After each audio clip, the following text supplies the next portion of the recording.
Let us pray.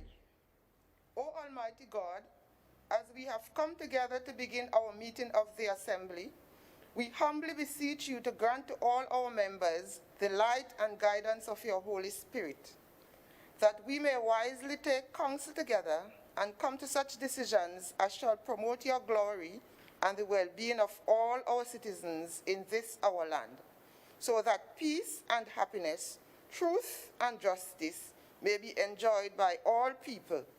Grant this for the sake of Jesus Christ our Lord. Amen.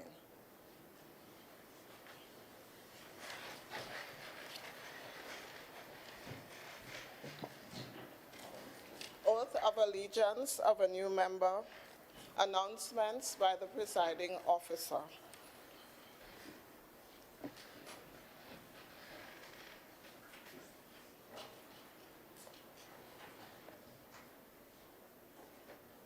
Members, today's sitting will resume from the budget presentation on Monday, 22nd June 2020 by the Deputy Chief Secretary for Finance and the Economy for the financial year October 1st, 2020 to September 30th, 2021.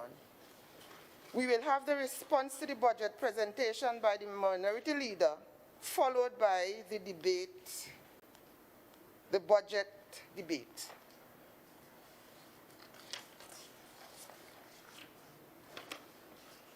Members, I would like to extend deepest condolences to the family and friends of Mr. Neil Wilson, former member of the Assembly, who departed this life on Monday, 22nd June 2020. Mr. Wilson was a councillor in the Assembly Legislature from 2001 to 2009. May his memories bring comfort to those who loved him, and may we celebrate his life as a significant contribution to Tobago's legislative history. Members, I would like you to stand with me for a moment of silence in memory of the former member of the Assembly.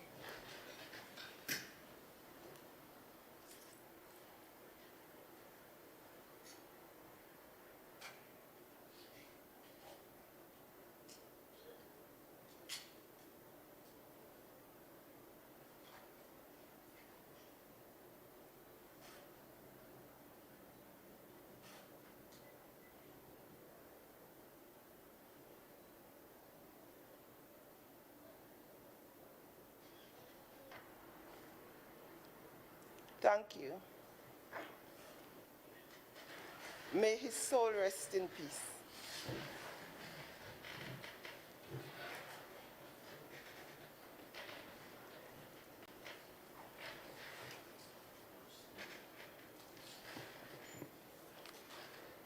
Assembly bills sent back from Cabinet.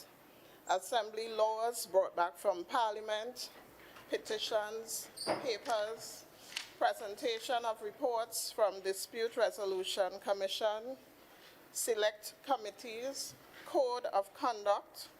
Questions to secretaries will be deferred to the next sitting. Requests for leave to move the adjournment of the Assembly on definite matters of urgent public importance. Statements by secretaries or assistant secretaries, personal explanations, introduction of bills, motions relating to the business or sittings of the Assembly and moved by a secretary or assistant secretary. Public business. Motion.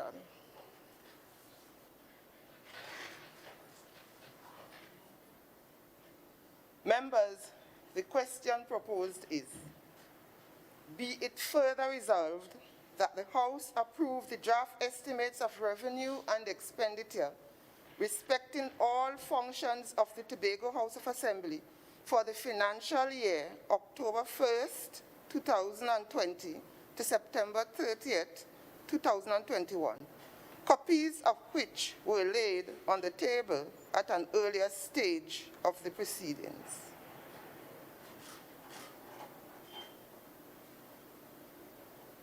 Members, we will now resume the budget debate from Monday. Response from the Minority Leader.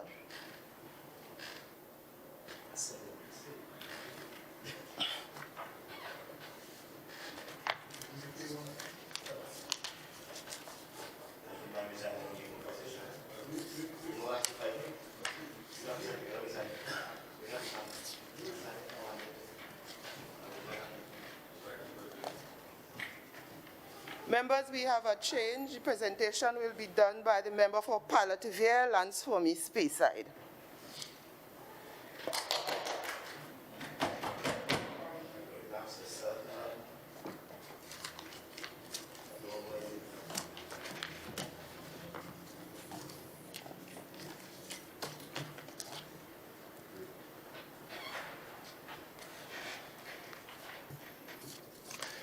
Thank you, Madam Presiding Officer, members of this House, and members of the public who are joining us this morning.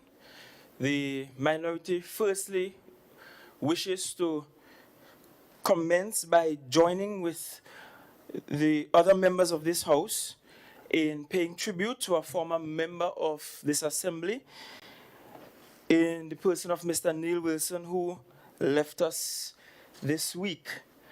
You know, public service, especially at this level, is often a thankless job. And whenever one from among us would have contributed, without regard for how we value that contribution on whatever scale, we must be ready to always say thank you. And so we express sincerest condolences to his family, and we are praying for his family and loved ones during this difficult period. Madam Presiding Officer, I also want to thank you for this opportunity to respond to the final budget in this cycle. Yes, this is the final budget in this cycle. It seemed like just yesterday we got started, and the member for Bacolette, Mount St. George, would have presented the first budget of this cycle. But this is our final budget in this cycle. It is the 8th budget presented from the member for Bacolette, Mount St. George, and hopefully, by God's grace, this is his final budget that he will present in this House. It is no secret, Madam Presiding Officer, that the party I represent is offering me as the head of its ticket for the Tobago House of Assembly elections to come in 2021. Meanwhile, the minority leader and the political leader member for Belgarden East, Roxburgh, Delaford will be transitioning into national politics down at the National Parliament. And we have not had in this House since former Chairman A.N.R. Robinson in 1986 would have opted to not lead his party in leading the THA, but rather to go to Trinidad and to pursue the fight for internal self-government and for autonomy for Tobago. Similarly, the minority leader is doing the same. And so it will be remiss of me to not commence by acknowledging the fact that not only is the minority leader being selfless, but he's also being generous. You see, many times when we think of youth leadership, people think of youth leadership in terms of tokenism, giving a youth a tush, giving a youth a chance. But for us on the opposite side, we are not about giving somebody a tush. Because you will know, Madam Presiding Officer, as a child, if a man give you a tush on a bicycle, he could tell you how long you could ride it for, how far you could ride it, and what kind of skills you could do on the bike. In fact, if you tell your car, bust a wheelie, a car bust a wheelie with that bike, because all you have is just a tush. And so, for us on the opposite side, we would never ever conceive giving a youth a tush for a few months as a pawn just so that the road could be paved for an older leader. When we give authority and give responsibility to young people, we are giving them the full reign of authority and responsibility. That's how the opposition in this house sees youth leadership. And so it is no secret at this juncture that I intend to take the reins of my party's thrusts, to take the reins of this house. And I am confident, Madam Presiding Officer, that the next time I stand here to present on the budget, I will be standing opposite from where I now sit. And I look forward with anxious anticipation to that day. But of course, everything after God. Now, the budget response today comes at a time when the world is experiencing some peculiarities. It isn't passed on us, it isn't missed by us that we are living in peculiar times. Peculiar times in that, on one hand, we have a global pandemic that makes the last global pandemic, which is HIV/AIDS, pale in comparison. Peculiar times in that we have a global economic crisis that is spurred on by global powers fighting within the oil industry, causing a glut in the market. Peculiar times because in the world we live in, Donald Trump is president and Boris Johnson is prime minister. And one can safely opine that we live in strange times. And for us on this tiny island of Tobago, we must grapple with these global crises, and we must simultaneously and creatively manage our relationship with a larger and sometimes abusive fraternal twin sister called Trinidad. In 1980, this modern and post-independent Tobago House of Assembly began as a way of rectifying some of the disparities in the relationship between the two islands. Later this year, this institution will celebrate 40 years. In the life of a man, when you're approaching 40, you're approaching midlife crisis. I pray that this institution isn't approaching midlife crisis, but that this institution is awakening to not just the realities of the world we live in, but awakening to new dreams and new vision for the island. At 40 years, there are many things that we can be grateful for and that we should be grateful for throughout the 40 years, including the 20 years run by those opposite. So there are things we ought to be grateful for. But we must bemoan the incompleteness of this governance dream that we have. If we are listening intently on the ground, Madam Presiding Officer, then we will know that there are many people in Tobago, especially our young people, who are beginning to feel as if this experiment in internal self-government has failed. And it is not our duty in this house to judge them harshly for that opinion. It is not our duty to be arrogant and to rubbish their feelings. In fact, the voter turnout in the last THA election may be indicative of how people are beginning to feel about this institution. And so it must be our duty, Madam Presiding Officer, to not just listen, but to respond accordingly to the criticisms of the public and to those who feel like this experiment in internal self-government has somehow not really fulfilled or lived up to the expectations they were given. It is our duty to convince the public that this THA is still a necessary part of their lives. And we can't convince the public by burying our heads in the sand. We can't convince the public by coming to the House and taking cheap shots at the Minority Council or engaging in ad hominem attacks on the Minority Leader. In fact, that does very little to convince the public of the usefulness of the THA. If, for anything else, it makes us or makes the situation more desperate, Madam Presiding Officer.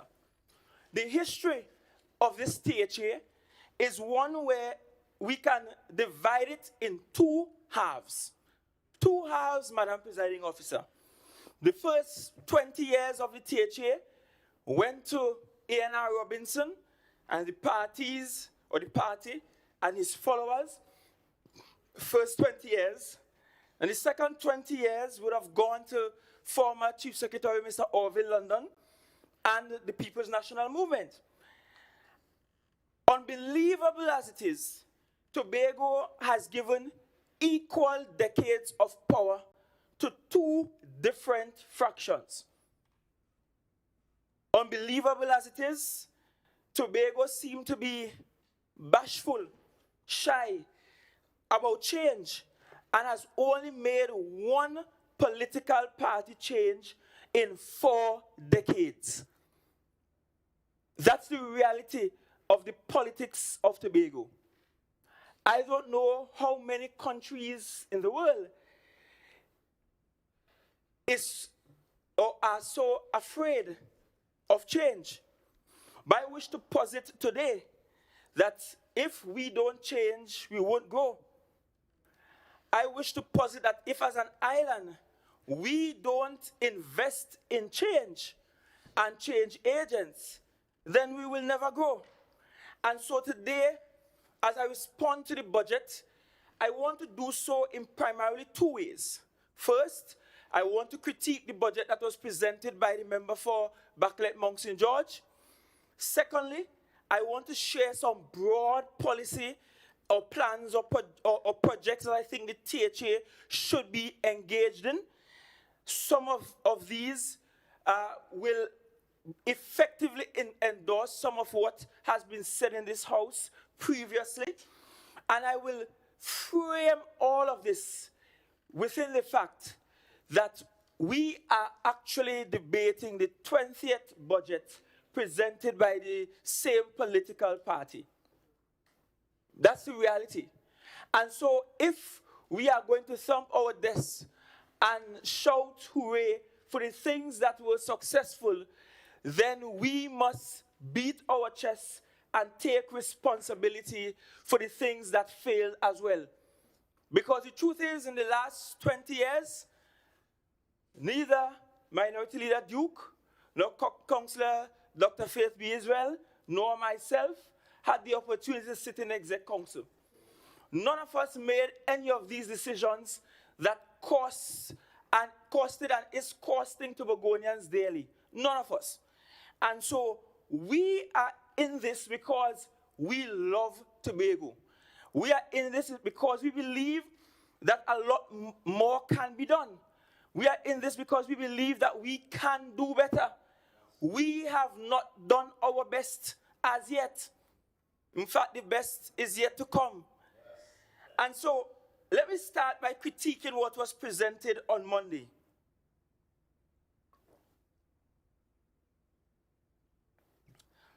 In the budget presented on Monday, the Secretary of Finance resorted to a bizarre game of smoke and mirrors.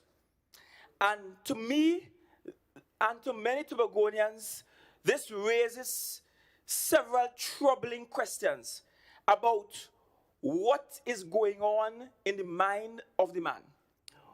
What is he thinking about?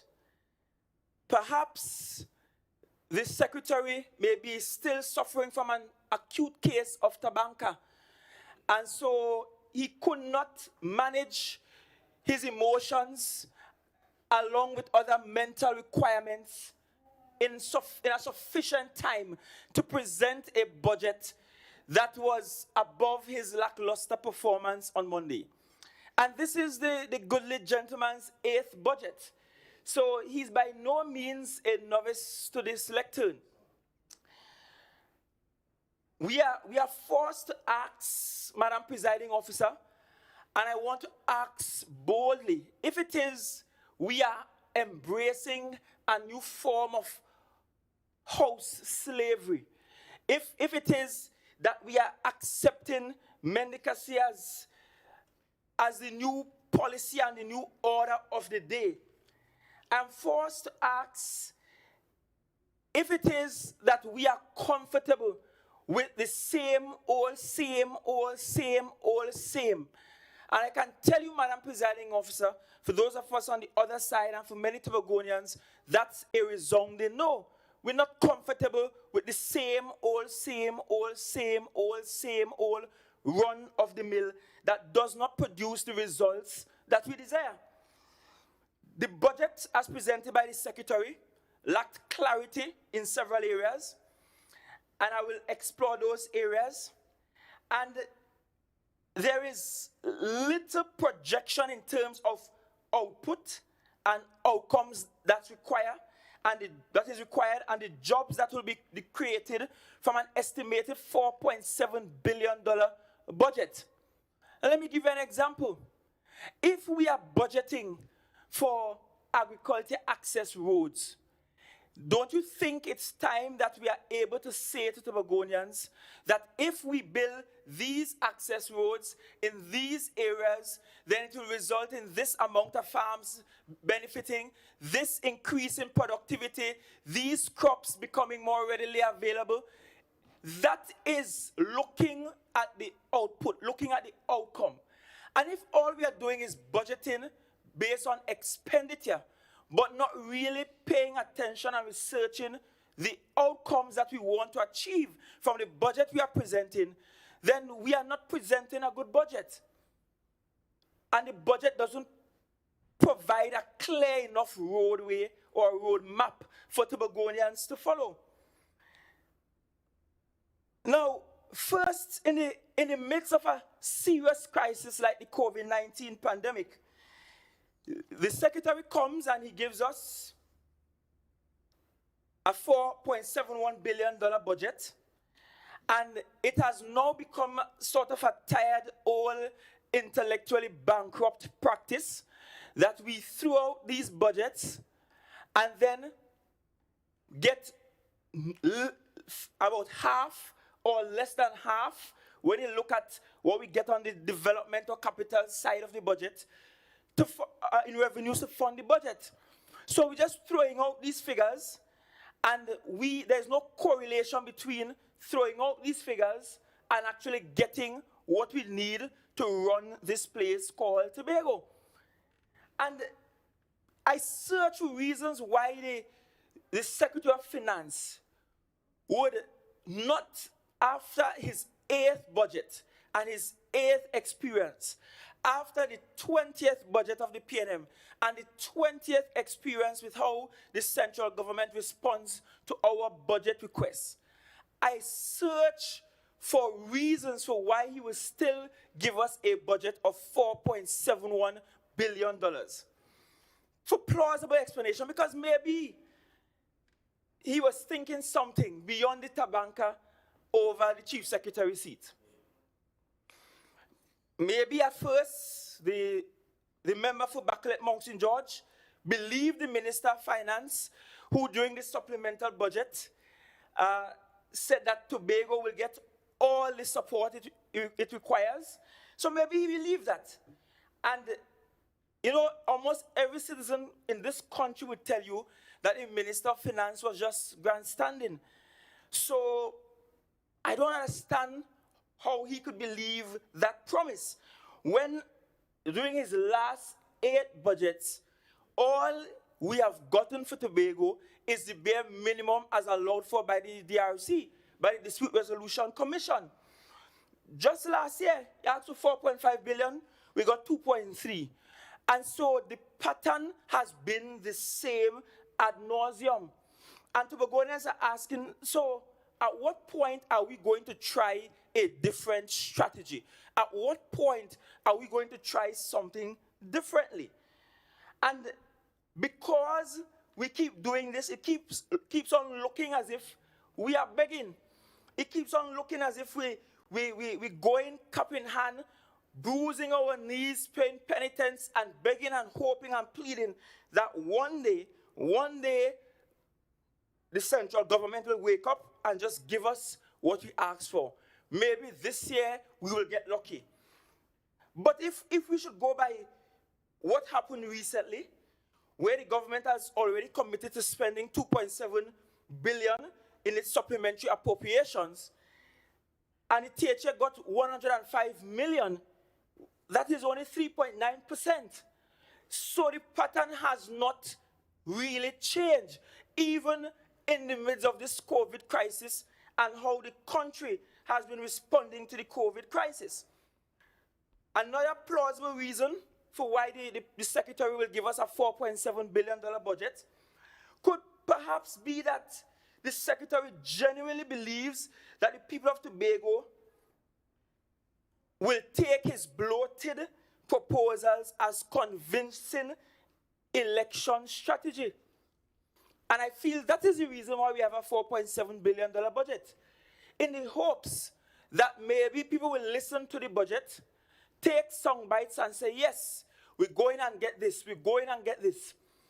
But Madam Presiding Officer, in preparation for today, I came to the library of the House, which most members don't use, and the goodly ladies in the library of this House supplied me with every single budget presented in this House from the first Chief Secretary, Mr. Hochoy Charles, because those previously were chairmen, from Mr. Charles, and of course I had those for the last 4 years. And so I have every single budget presented from Mr. Charles all the way to now, and the pattern remains the same. And what's interesting is that for the 20 years that the PNM has been in power in Tobago, 15 of those years, the PNM was also in power in Trinidad. And so it's not a UNC thing, it's really a Trinidad versus Tobago thing. That's the reality. In fact, there is a little difference in how we are treated based on budgetary allocation in the last 20 years. Although 5 of those 20 years were really managed by a different party in Trinidad. And one would think, if we were to go on the electioneering promises of those opposite, that if we had PNM in Tobago and PNM in Trinidad, that we will get close to the maximum allocated from the Dispute Resolution Commission. I thought that the age-old proverb from Tobago that says if you have a brother in the mango tree, you're going to eat. I thought since they have a brother in the mango tree, that they would have yam. And I thought more so that since the brother in the mango tree was actually born in Tobago, that they would have more than yam. But the pattern has not changed. The pattern has not changed. And I am not the only person that recognized that. I saw a news clipping with the Chief Secretary saying that, look, we're not going to get all the money that we asked for. So here is the problem. We asked for $4.7 billion.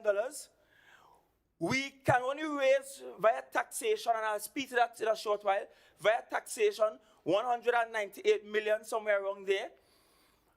We will be allowed to borrow, as we have been told for quite some time now, you will be allowed to borrow. And we expect to perhaps get half of what we asked for from the central government. The truth is, we have no clear path to financing the budget that was presented. And that's the first error in the budget that was presented. There is no clear path to getting $4.7 billion for Tobago's needs. And if the Secretary of Finance is saying that $4.7 billion is what we need to advance Tobago's progress, to advance Tobago's development, then the Secretary of Finance should have come to the public with more than just saying we want $4.7 billion, we will get $198 million in taxes, and we're going to be able to borrow at some point in the future.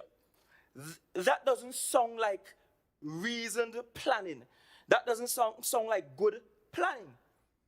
And so when I said that hopefully this is the Secretary's last budget, I was serious.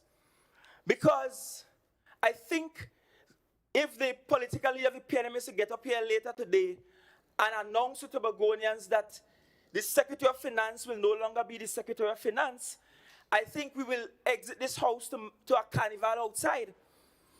And the only reason I would tell her not to do that is because now it's COVID and we want people jam up outside in a celebration. But Tobagonians will celebrate because for the last 8 years, we have more or less gotten the same recipe. This is a textbook definition for insanity. This is a textbook definition for a Sintan's case. Doing the same thing the same way over and over and over again and expecting a different result. And that's why I have said, fool me once, shame on you. But fool me 20 years and I stupid, a real stupid. Now, if we go by the evidence provided by the Secretary of Finance himself, that between 2012 and 2018, we could see that the economy of Tobago virtually collapsed. In 2011-2012, data published by the CSO put the Tobago economy at more than 2 billion. And in the Secretary's budget of 2017 and 2018, he confirmed that the output in 2016 was 1.85 billion. This year, he cleaned up last year's figures and confirmed that Tobago produced 1.7 billion of output in 2017 and 1.74 billion of output in 2018. So, what do all these figures say about the Tobago economy? Well, simply put, in 2018, the Tobago economy was about 6% smaller than in 2016 and about 12.5% smaller than in 2012. This, Madam Presiding Officer, is a virtual collapse of the economy. The numbers don't lie. And we have to be reminded that the CDP2 plan should have materialized under the tenureship, under the 8-year tenureship of the Secretary of Finance. What has become of those outcomes in the CDP2? Why weren't we able to fulfill those lavish plans in the CDP2? And some of those plans were great plans. Furthermore, the crash in our economy and the mismanagement of our economy has also virtually destroyed the tourism sector. And let's be honest, yes, the world suffered from a global economic downturn. But guess what? The rest of the Caribbean region, prior to COVID-19, all came back strong. They all bounced back in terms of tourism and tourist arrivals. What happened to us? Dog bite me? Why we so bad lucky? Why we can't get people through our doors? And I know the members will say, well, it's because we don't have a Sanders, and I will address that a little later on. Because they will try to make Tobagonians feel that Sanders was a panacea for everything. When we look at the developmental plans of the Secretary of Finance, and I look through the budget statement and I look at the estimates, the Secretary of Finance development program over the years seemed to be centered mainly on URP, road resurfacing, CPEP, market repairs, slipper drains and other minor projects, as well as housing resettlement projects. And we know those housing resettlement projects are just to line the pockets of cronies. And now, he intends to complement all of this with an ill-defined Tobago homecoming, which is unsupported by any well-defined festival agenda, any regulated tourism industry, and we brought a motion on that. In fact, I piloted a motion in this house on regulating the tourism industry. And we haven't explored properly digital marketing, online presence. We haven't properly looked at reshaping THTI and what they do up at THTI. And so it's like a hodgepodge of ideas. And I could now understand why so much is promised and so little ever materializes.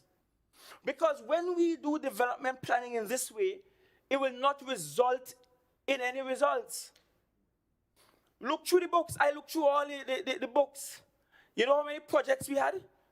Some of those projects I was shocked were on the books. Things that I thought were novel in my brain were already placed and proposed to Tobagonians and never happened.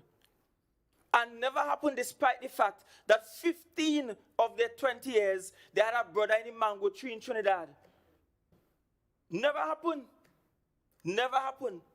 And those that happened donkey years after. And so the administrative complex in Roxborough, for example, proposed since about 2005. Since about 2005. What happened to the Bay Leaf project? What happened to that? That we were budgeting for at the start. What happened to all of these grand ideas that were supposed to pivot Tobago and put Tobago on the map? What happened to them? Why have we not been able to accomplish the hard, difficult, big budget things? Why? Well, yes, part of the reason is insufficient funding from Trinidad. But certainly, if you spend the first 4 years and you see I wasn't getting enough money, you're going to spend a second, third, and fourth year using this same strategy. You wouldn't sit down and say, well, let's see how Tobago can earn a revenue that can fulfill its budget demands.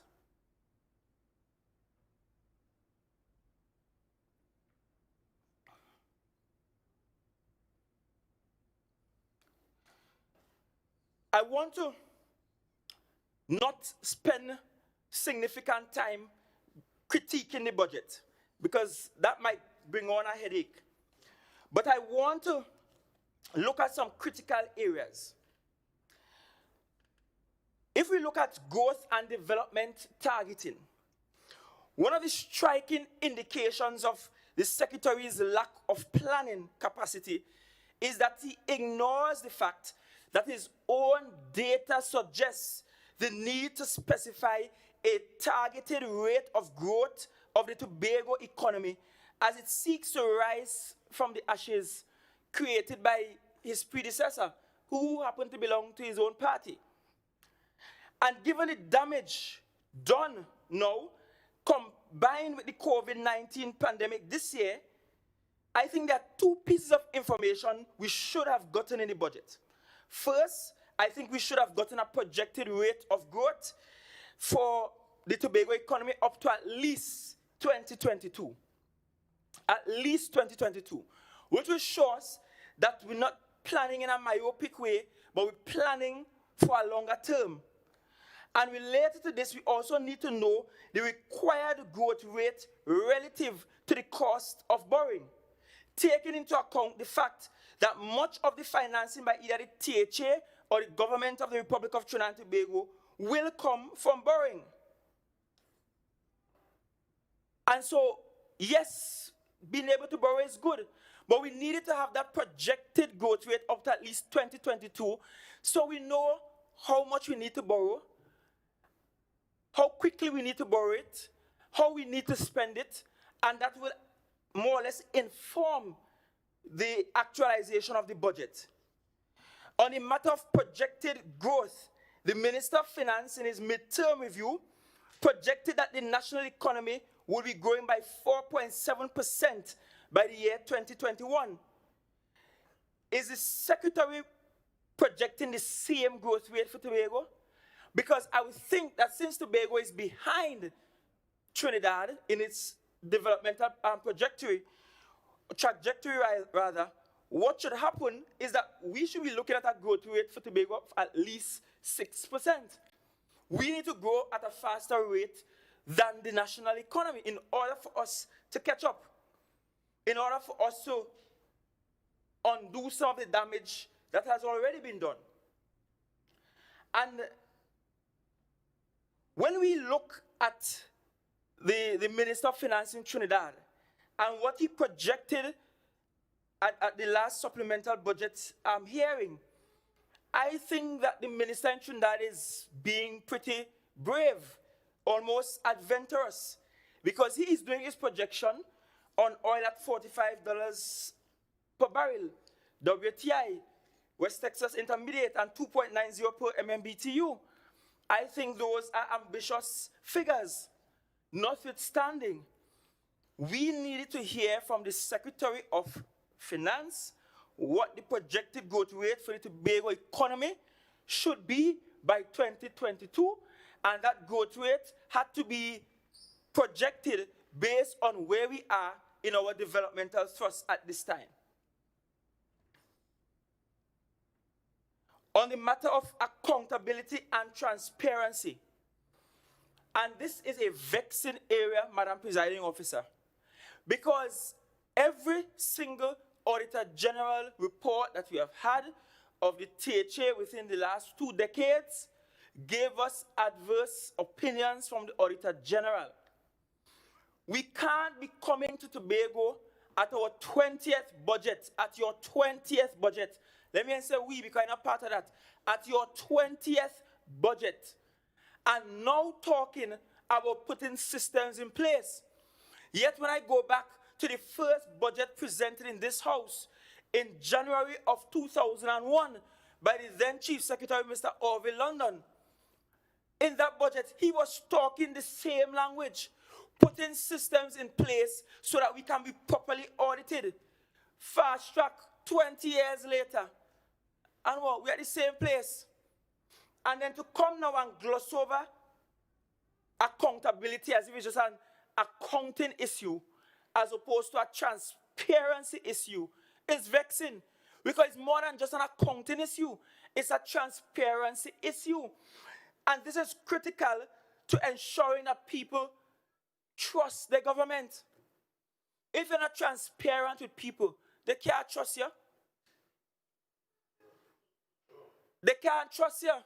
And so, to come and tell us in your twilight hours in governance, because it is twilight, as the sun is setting on your 20 years, that you're now looking to put systems in place for accountability, is a slap in the face to Tobagonians. Is a big box down to Tobagonians. And we're not taking that. That is unacceptable.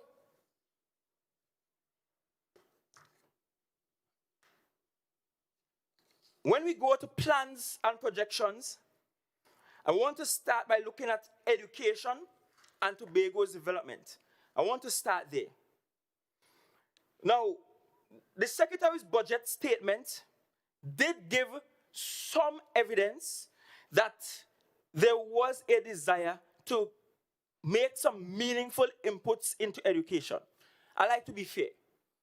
The Secretary's budget did give some of that. However, what was given is not enough. Because when we look, for example, at the $3 million to support TVET, that is wholly inadequate. And when we look at the fact that education has to operate outside of school repairs and maintenance of schools and training of school supervisors, to include the upgrade of e-learning initiatives to be the new standard. And also when we look at what we need to do for special needs students, then we have not nearly begun to scratch the surface in terms of what we need to do for education. Education has to be priority number one. If we have to transform the economy of Tobago, then we have to make education our top priority. So $3 million to support TVET is not enough. Because for us on this side, we believe that when it comes to vocational education, we do not have sufficient, meaning enough, spaces and centers and programs to train our young people when it comes to vocational education. Our system is still largely based on a hackneyed model of education that supports traditional academia but does not equally support vocational studies. And if this island is to grow, then we better be producing a lot more engineers and technical citizens who are more technical, who are gifted with their hands.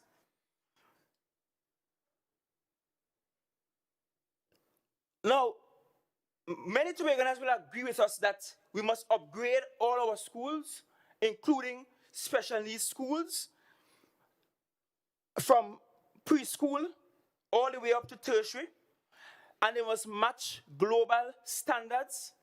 And if we are talking about ICT injection, we on the minority side, we are proposing that we have to have technology in our schools, from the simplest things like those student badges that our students go to school with. Our students must have student badges that have barcode readers on them, that when they pass through the gate, they are automatically checked into school. Teachers are automatically checked in. Teachers are checked into classrooms. And I went to a school in Trinidad, Madam Presiding Officer, and I was amazed that right there in Trinidad, we have such integrated and technologically advanced school plans that teachers didn't need to go and ask and call students by name to check if they're present. The roll is automatically generated by virtue of their student badges. And so if we are not thinking about moving in that direction, then COVID should have convinced us that we should have already been there. Because we see the challenges that we face during COVID with online teaching. Teachers don't know how to use Zoom properly. Teachers can't manage students with porn on Zoom and don't know how to kick them out of the Zoom classroom. And that speaks to where we are when it comes to upgrading our schools and making them technologically advanced. Tobago's education system, secondly, is badly unbalanced. And I spoke about that a little while ago. It's badly unbalanced when we look at the proportion which we fund traditional academics to other things like music, entertainment, the creative arts, sports, engineering professions, fashion, and agriculture. We need to do more. The farm school at Kendall, for example, need to do more, and it can't be a farm school for young people who don't look like they pass any other subject. It had to be a farm school for people who are serious about agriculture. Agriculture is not for those who we deem as failure from the traditional system. Agriculture, if we want to be serious about food security, has to be about encouraging our young people to sign up, including the brightest among our young people.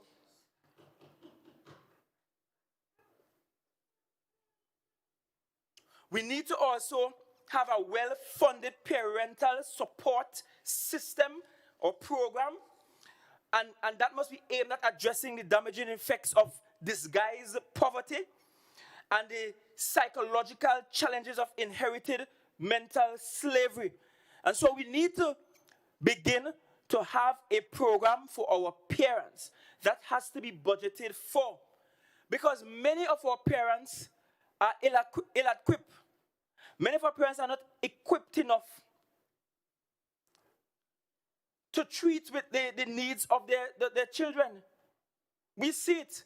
You know what many parents think their role is? Many parents on this island think their role is to buy a new JanSport, buy the latest sneakers at the most expensive price, ensure the clothes is well pressed, and send them off to school. But that is really nothing when it comes to treating with the support our children need from parents.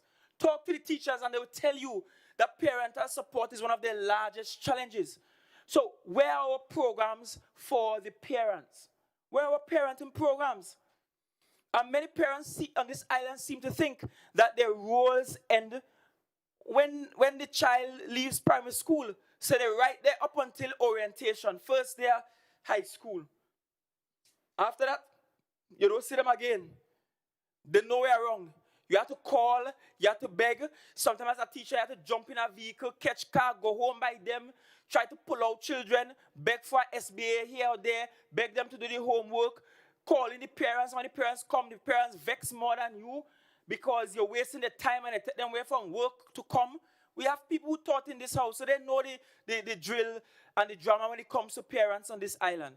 And so critical to treating with education on this island is the need for us to have a parental program that is very extensive. We need a more extensive parental program. They have to become part of it. And one suggestion might be for us to have daddy and me or mommy and me classes. When children are going to extra classes, some of these classes must require that parents come and sit down with the children too and learn the same work that the children are learning. There's nothing wrong with that.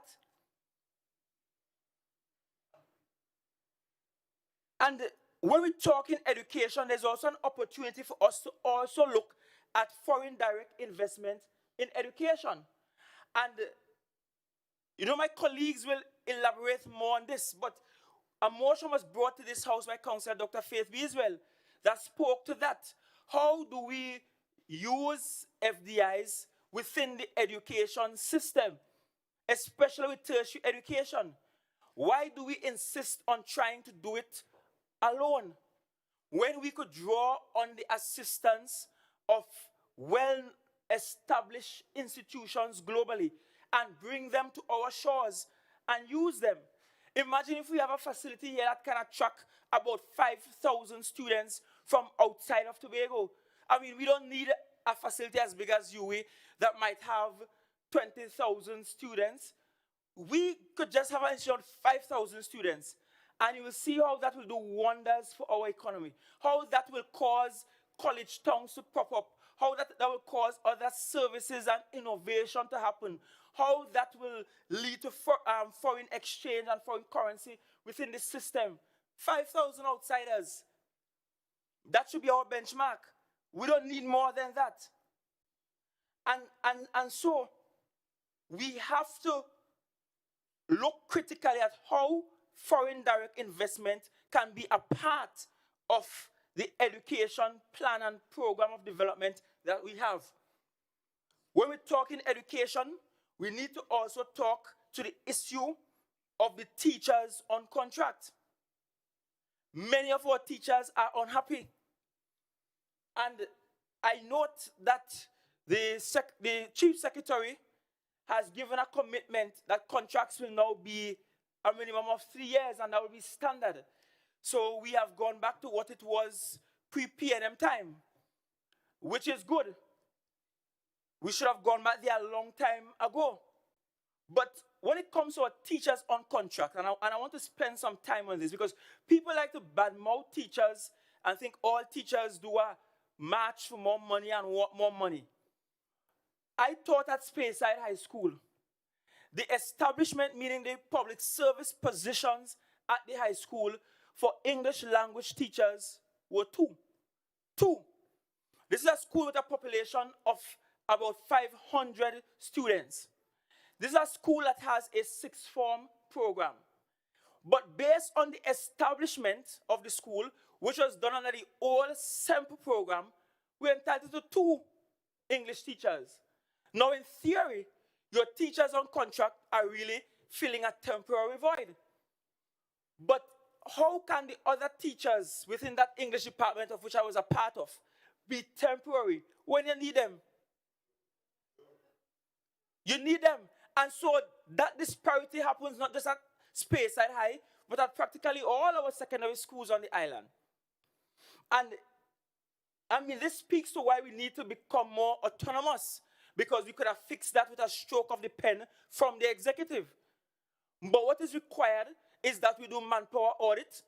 And during my 7 years as a teacher, almost every year they're doing a manpower audit. Almost every year they come in to ask me to update this file with my qualifications, Almost every year, they come in and check to see what we have and what we need. And every year, it has gone no further than that, which means that what was required is that we needed to make a request through the cabinet for the increase in positions, for the establishment to change and to reflect what we have now. And so when contract teachers had to go to court and sue for gratuity money, come on. And the reality is that we have teachers on contract who are being paid less, because every contract teacher is paid less than the counterparts who are in the establishment for doing the same work. So I taught lower six, upper six, fourth formers, and I got paid less than teachers within my department who taught less children than I taught, just because I'm on contract. And while some may argue it's not about the money, it's about the love for the profession, at some point in the day, after you burn out yourself marking papers and teaching late into the evening, you have to go home and you have to look at your private budget and decide whether you could afford things or not afford things. And so teachers on contract should not be treated so differently from those in the establishment, especially when they're doing the same work. And the standard across the public service usually is that those on contract are paid a little higher than those within the establishment, by virtue of the fact that those on contract does not have the security of tenure that those in the establishment has. That doesn't happen in the teaching service in Tobago at all. And this has to be fixed. And if it's not fixed by January next year, you can be guaranteed that I will fix it.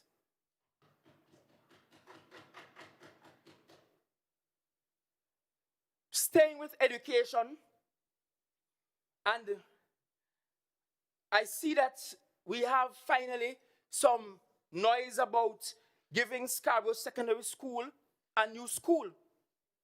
Well, that is long overdue. And if my memory serves me right, when the PNM took office, I remember the former Chief Secretary commissioning that a road be built behind Shaw Park, that road that went away in the sea. And he publicly said, well, this road will fix the problem. It will happen on budget. It will happen before time. That Chief Secretary gone, and the road gone too. And Scarborough Sec soon will go. And so for everybody, we are elated that, yes, Scarborough Sec is on the agenda. But when we look at the estimate for reconstruction of Scarborough Secondary, all we have in the estimate is $50 million, which means that all we budget for is a sod-turning ceremony. Because that $50 million, based on the explanatory note, is for acquiring the land, doing geotechnical surveys, architectural designs, and so on, and consultancy, and so on. So how did the secretary arrive at $200 million when we now budgeting for geotechnical surveys, when we now budgeting for acquisition of the land, when we now budgeting for architectural design? How we arrive at $200 million? And that is why we just end up in problems. That is why in 2016, in the budget statement, it was said that Scarborough RC will cost $15 million, and by the time Scarborough RC done, it cost near to $100 million. Scarborough RC was budgeted at $15 million, but by the time it finished, it was 80-something million thereabout, and then we had to pay an next million or so to fix tiles. And that speaks to poor budgeting. Because I don't understand how in 2016, we could have budgeted for Scarborough RC at $15 million, based on the budget statement read by the Secretary of Finance then. And guess what? It's the same Secretary of Finance now. And by the time it done, it was closer to $100 million. Look at the percentage of increase.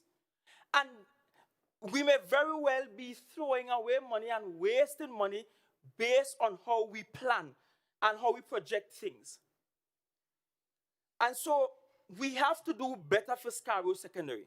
In fact, in my first budget response in this house, I spoke to this issue of Scarborough Secondary. Roll back the tapes and you will see. So it's not the first time I'm talking about it, because I have done many things with that school. And trust me, it is scary the thought that we could be here one day and hear that our school and children slip away. And those who are geologists will know what coralline limestone does, what the soil type in the area can result in. And when we look at the effects of anthropogenic features along the coastline from Scarborough and what is happening in terms of wave action and energy, Scarborough Sec is in danger. And so, if it took you 20 years to realize the urgency of this, then perhaps better late than never. But if all you estimate to spend in this fiscal cycle is $50 million, then it means that in this fiscal year, 2021, all we will get is a sort of turning ceremony.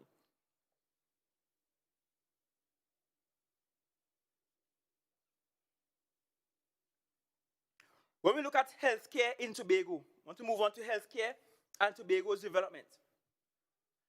I think COVID-19 exposed the soft underbelly of Tobago's dependence on Trinidad. It exposed it. And remember that motion we brought last that spoke about us being unable to think laterally or to think creatively on our own, and that all we could merely do is come press conference after press conference and regurgitate what we heard from the national press conference. It only showed up how dependent we are on Trinidad. And all this big talk about fifth schedule and who have responsibility and protocol and who in charge of what, all that big talk and mean nothing. And mean nothing. Because when the rubber hits the road, we have no power, none. And not just we have no power, but we seem to have no creative thinking as well. When we look at healthcare and Tobago's development, we need to start looking at healthcare also from a tourism perspective. I mean, that means that we have to fix healthcare for the locals first. But we can look at tourism from healthcare from a tourism perspective. And I spoke about this last budget, and the Secretary of Finance assured me that these are considerations of his team. Things like palliative care. Why aren't the people who are terminally ill and know they're going and die, why aren't we attracting them to come to Tobago to spend their last days in the finest facility, in the best natural environment in the world? Why aren't celebrities who are overdosing on drugs not flying in here and saying, I want to be rehabilitated in a place like Tobago, because Tobagonians are friendly, Tobagonians does mind their business, at least some way, and they wouldn't really be putting me up on Facebook every minute, and I'll get to, in peace, be rehabilitated. Why aren't we thinking as broad as that? Are we still thinking about tourism in terms of sun and sand and sea? That is old school tourism. The rest of the Caribbean has already captured that market. And so we should be thinking seriously about how do we diversify our tourism product offering. And healthcare is one of those things. We also have to look at revisiting community health. And health centers in the villages really irk me. Because I think we're not even using them to the fullest potential. If the old lady or the old man in the village only using the health center to go and test vitals once a month, you go by the health center for Doctor Day, as they call it up in the country, and you test your vitals, you perhaps get some prescription for medication, or you get some medication from the pharmacist, then we are grossly underutilizing our healthcare facilities. It makes no sense to boast about having the most health centers per capita. But at the same time, we can also boast about having year-on-year increases in the number of people having to be treated for communicable diseases. That is a sign of failure. It's a sign that the system not working. That's nothing to be proud of. If this year we had 500 new diabetic patients, but next year we have 1,000, that is nothing to boast about. That is not a sign that the healthcare system working. It's a sign that it's not working efficiently. And so those community health centers has to become central to community health education. Health centers in the community must be places that people can go and get cooking demonstrations, how to cook healthier foods, and get vegan recipes, and learn how to make healthier bread and cakes and so on. The health center in the village must be the place that the seniors can go and do some aerobics workout and do some exercise in the yard of the health center. We have to begin to transform health centers from being a place for just a doctor day when the month comes to being a place where people can be treated holistically. And why is it we don't have psychologists and social workers working in every village health center? Let's suppose the chief secretary get a horn. He should be able to just walk to the health center, Madam Chief Secretary, right in the village and talk to somebody instead of looking to beat up your wife. Just saying. And so that kind of support system has to be far and wide. So the same way we have Doctor Day at the health center, you must have mental health days at the health center too. Because health centers have to become places for more than just seeing the doctor to test your vitals. And we have to use these health centers in the villages to do mass health education. So we could change the way we just cook for even harvest. Where everybody think they must cook with all the fat in the world. And make all the unhealthy stews.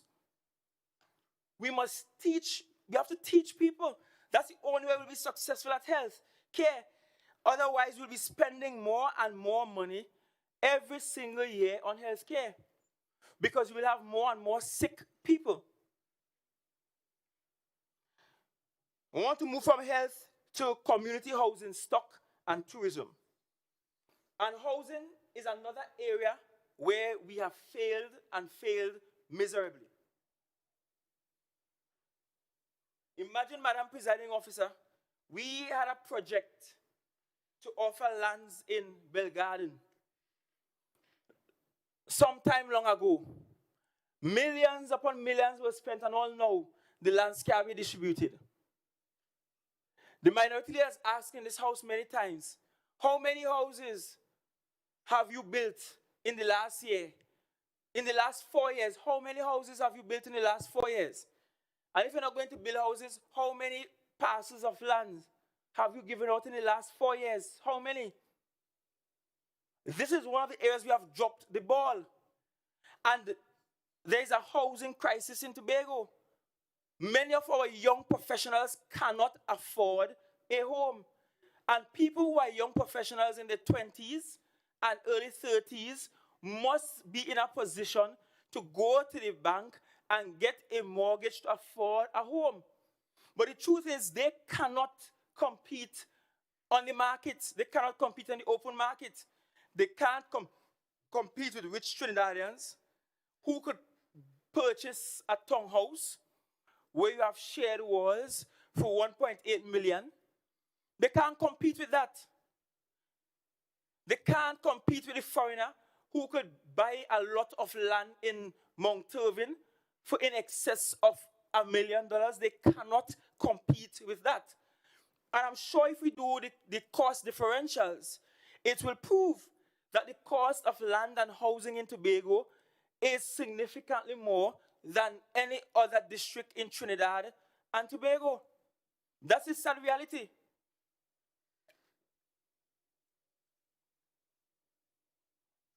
And sometime under the former Secretary of Finance, because not only have we had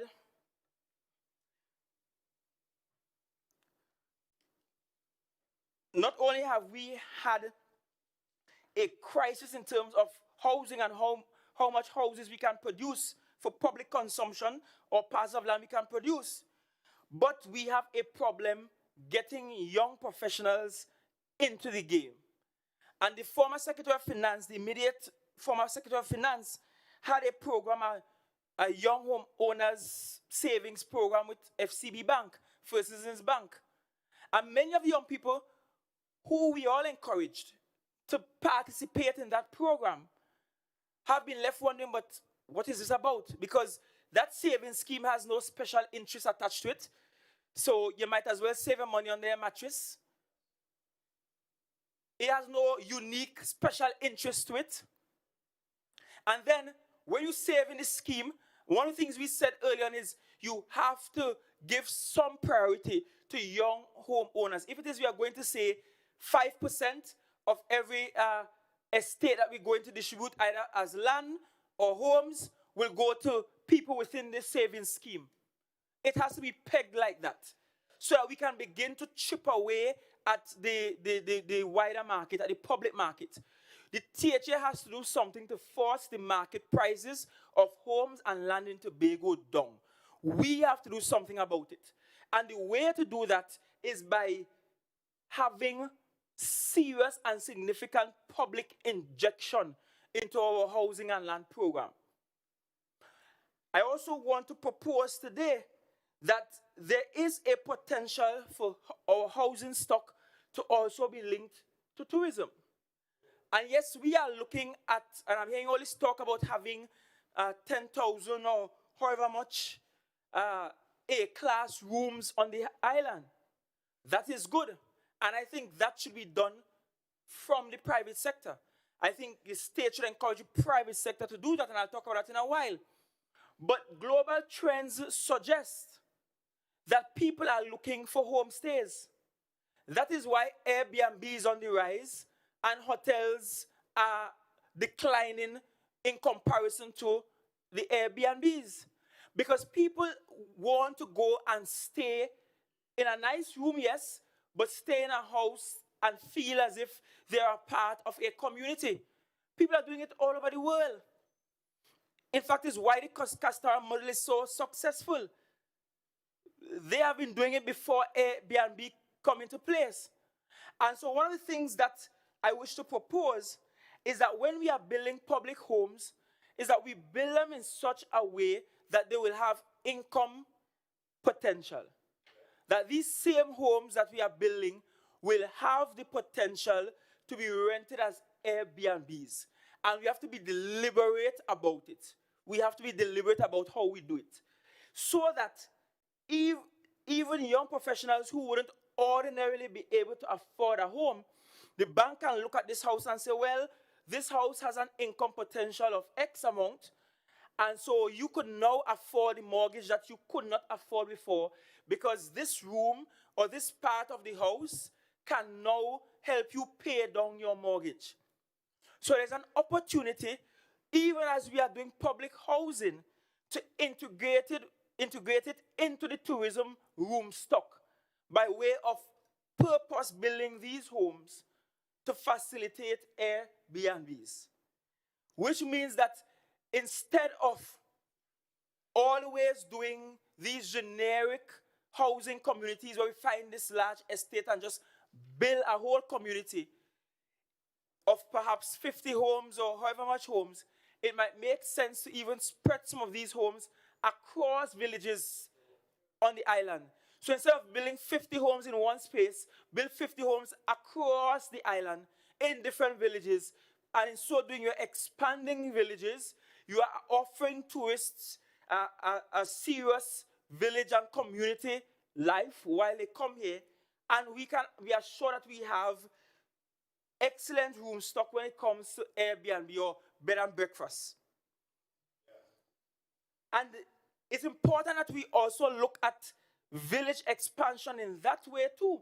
Because for those of us in Tobago East, we will know that we experience a lot of urban push or pull towards the Tobago western side of the island. And so it's another way of keeping young professionals in the villages. When you look at a village like Delaford, where a significant portion of the young professionals, they all move out. They all move out. And when they move out in significant numbers, the few who remain are straddled with the burden of having to tote the community on their backs. And what we want is that when our young people go off and study and return, when they get all this brightness and education and skills and profession, we want them to live in the community they were raised in for the most part, so that they can in turn contribute to that community and build up the community. And that's a segue to talking about community participation in the governance development process. Because we have to begin to trust villages with their development. And I must commend the member for Scarborough Collar Hall. On Tuesday, the village council invited me to a meeting. They just told me, they called me and they told me they're having a meeting to discuss a new community center. I went to the meeting, not realizing that it was a meeting being called by the Division of Community Development. But in the meeting, I was heartened by the secretary's interaction with the villagers and the assurance to the villagers that, look, you are the chief investors in this. And before the design is even done up, you will meet with the architects and the engineers and tell them what you want, and they will design it based on that. And the village council president was saying to the secretary, when this is finished, we want a MOU signed in terms of the management operation for the center. Because we as a village council, we are managing the old shed that we have now for a center. We pay the bills, we do everything in that place. We don't want you to come and build a new building and take it away from us completely. We want a partnership with the government. And that is how community development is supposed to happen. And I was heartened by that conversation because in my mind, if we are to develop villages, it has to happen from the ground up. We have to empower villages to do the work that needs to be done. Village councils have to be reformed so that village councils are not extension of party groups, but village councils are meaningful. We have to hold village councils to account, and we can't have situations as is happening in several areas where a few people have a lasso around the neck of the whole village and don't want to give up the people village council. And when they try to change bank accounts, you go to the bank and tell them you ain't give up power yet, and the bank can't open a new account, the bank can't transfer signatories because it's all kind of bacchanal, and one side have to go for lawyer for the next side and all kind of story. And I'm talking it because I'm talking my own business too. That is happening even at Speyside where I live. And that cannot be the ambition for village development. We have to have greater cohesion. Once upon a time, we had that in Tobago. Once upon a time, village councils meant something. When I sit and I talk with the oldest resident in Speyside, a man by the name of Eric Davis, 101 years old, he would tell me about the times he was the leader of the village council. When Mr. La, who owned Bird of Paradise Inn, where the water wheel is, and owned all those lands into the housing scheme that was acquired by the state, he would tell me stories of the village council getting up and breaking down the barbed wire fence that blocked off the beach all behind Gemma's Day. The village council did that so that villagers could have access. He would tell me stories of works department coming to the village council to make decisions about massive drainage in the area, and the village council will be the ones to lead the team from works and show them the area. That's village council job. I remember when Speyside High School was being built, the same village council and the seniors went to the planners and said, look, If you build a school down there in the plain, in the swamp, it got flooded. This is how this area is operate. Guess what they do? They ignore it. And the school has flooded several times. And that is what happens when we remove governance from the local, from the micro level, and hoard all of governance at this place called the THA. We are not the repository of all things knowledge and all things wise and all things good. We have to engage communities. And so that is why I must commend the Secretary for Community Development on how she handled that meeting and the assurances that she gave to the villagers on Tuesday. So we have to begin to rethink community development. We have also, Madam Presiding Officer, some outstanding projects, such as the transportation hub, first raised in 2003. We're in 2020. Somebody told me recently that the area where the fuel tanks were in Scarborough is being cleared for transportation hub. I don't know much about that. That looks like a crazy place to put one. But we need a transportation hub. And this is one of the areas where I am also begging for myself as a user of public transport. Because we cannot in 2020 have a public transportation system operating at an ad hoc manner. Sometimes you're down by the bus shed by Gardenside Street, and you know the bus is scheduled to pass at this time, and you stand up there waiting like a fool for the bus, only to call PTSC, and somebody say, well, the bus ain't traveling today. No notice, no nothing. We brought new buses on the island. There was a whole hullabaloo about it. We cut ribbon. We took the buses, drive up to Lansome, drive to Charlottesville, look nice in the buses, take out selfie, do everything. And we are at a point now where we have to use small maxis to run the route between Scarborough and Charlottesville and Scarborough and Lansome. Small maxis, private maxis. When we were told that these public buses would have managed the route. And in fact, before this second set of buses came, one of the first things I did as representative for Palataville Lansome Speyside was to go down to PTSC for the commissioning of 2 ROSA buses. We were told then, look, these are the types of buses we will use to go all the way up to the countryside because the larger buses won't work. By the time new buses come, we get the larger new buses and they seem to be problematic in the area. Poor planning. Poor planning. And in fact, it means that people don't have a say. Other outstanding projects include simple things like a jetty. I remember listening to a joint select committee of Parliament, I think it was Public Accounts Committee, and the former chief administrator saying to the Public Accounts Committee that we build a new jetty in Little Tobago, and having to go out Little Tobago the day after to see if really I was living someplace else. All now.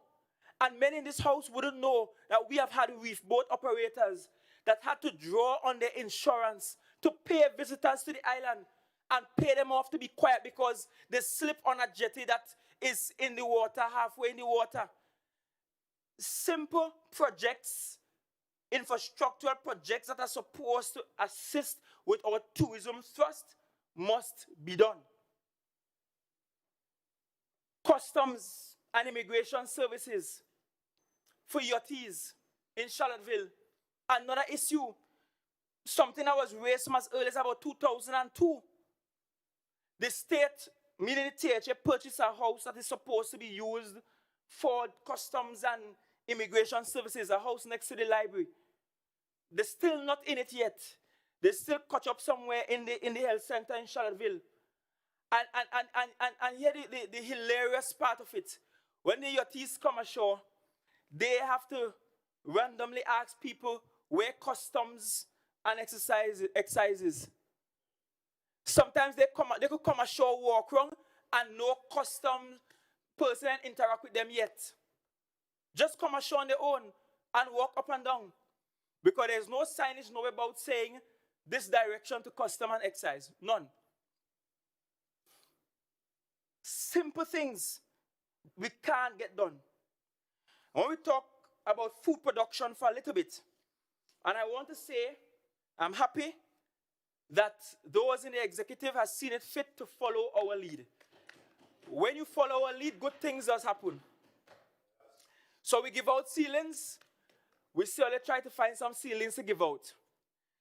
We visit farms and promote them. We certainly visiting farms in white boots to promote them too. Welcome on board. If it's a good thing, all we could do it. We don't have a copyright on good things. We are not selfish about good things. In fact, the more of us do the good things, is the more good things that will get done. And so let me commend the executive for doing that and for following our lead. And I'm seeing this new inspiration and widespread cry for greater food productivity or production and for food security and sovereignty.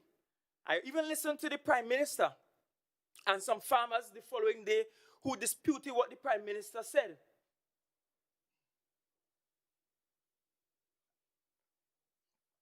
But agriculture really only contributes about 0.5 percentage point of the national GDP. And so nationally, we have a problem. And I would think, and I would have hoped, that by now, we would have had meaningful research that will say to us, Tobagonians, exactly how much food we import from neighboring Trinidad or elsewhere versus how much food we produce ourselves. But that kind of research can't be done when we mash up PRDI and when we underfunding planning. Where is that research that is supposed to now direct our attention as to where we ought to go in terms of food production and food security? I want to commend the Secretary with responsibility for URP. Because I like to be fair. We have finally, after so many years, we have started seeing URP being a lot more productive than they were previously. And they are productive in the agriculture sector as well. They are preparing the ceilings, they are growing food, and they are selling food. Kudos for that. That is commendable in the right direction. That might be a step in terms of weaning some of these workers in URP and weaning them onto their own farms and into their own food production initiatives.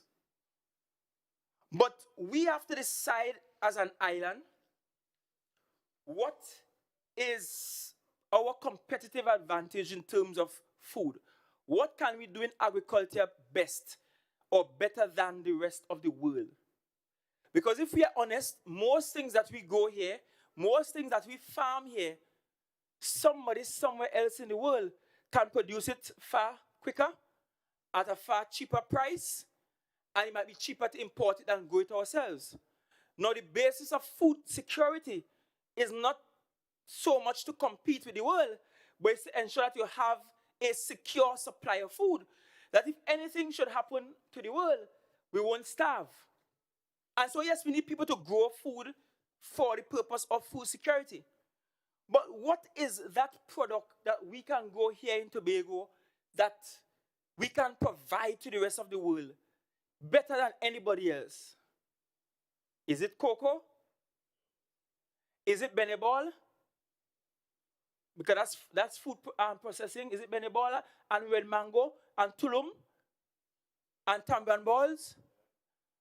What is it that we could produce from an agriculture perspective that puts us above and beyond the world, that we can sell to the world? What happened to the hot pepper project from out in Roxborough? What happened to that? We had a hot pepper project about 10 years ago, 15 years ago. What happened to that? And you're noticing the same pattern. Tobagonians are noticing the same pattern. What happened to that hot pepper project? What became of that project? How does forestry and environmental management fit into all of this? Because a lot of the farms seem to be on the outskirts of the main ridge, on the perimeters of the main ridge. So what role does forestry and environmental management has to play in all of this? And so it's not enough to just come and say to us, well, we're going to build access roads. I hope when the Secretary of Agriculture speaks, he will tell us how these access roads will quantify for us in real numbers how these access roads resulted in greater agriculture production. Quantify it in terms of numbers. And if I know we can't quantify that in terms of numbers, it means no research was done, and it means we're just whoopsing. We're just building roads everywhere. Like the road to nowhere going up in the back of James Street. Just building roads.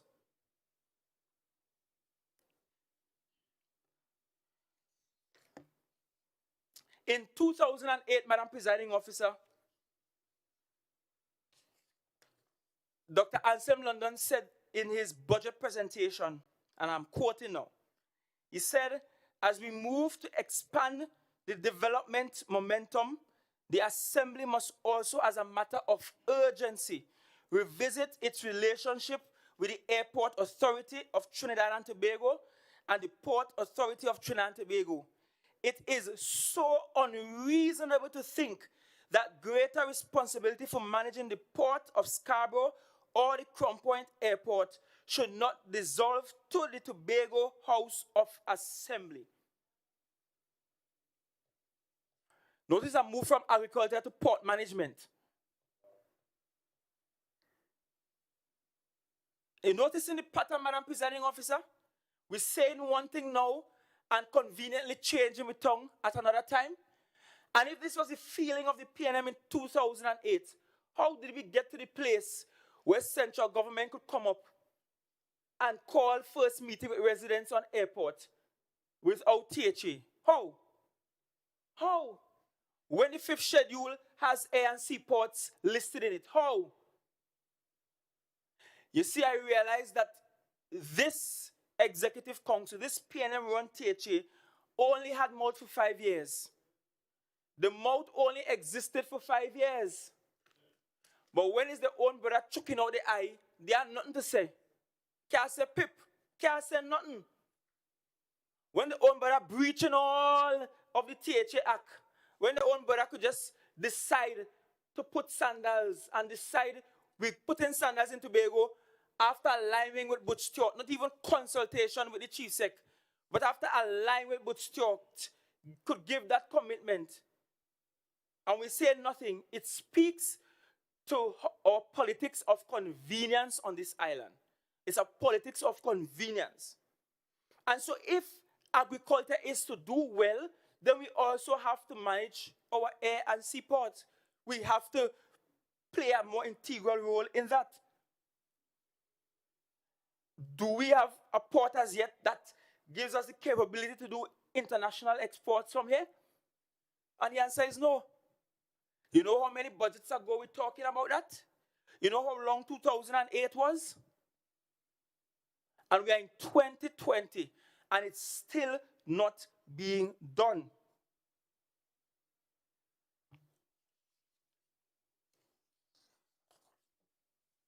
For us as an island, Madam Presiding Officer, we have to become more innovative. Innovation has to be a central theme in any and every budget. The Secretary's budget statement makes only a passing reference to unkept promises to support innovation. We are treated to the excuse for failure to undertake a program of digital transformation, a record of failure after 3 years. The Secretary mismanaged rather the efforts to establish a data center at Cove. Where is that? So his RFPs and tenders must done over because the feasibility studies were badly done in the first place. And I want to remind the Secretary that the bidding process is not intended as a school for the blind. The bidding process has to be open and transparent. For us in the THA, we cannot ask the private sector to become more innovative when we are not innovative ourselves.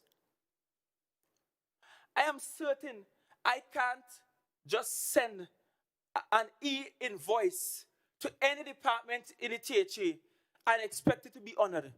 Some clerk will call my phone and say, you need to come in and sign this yourself.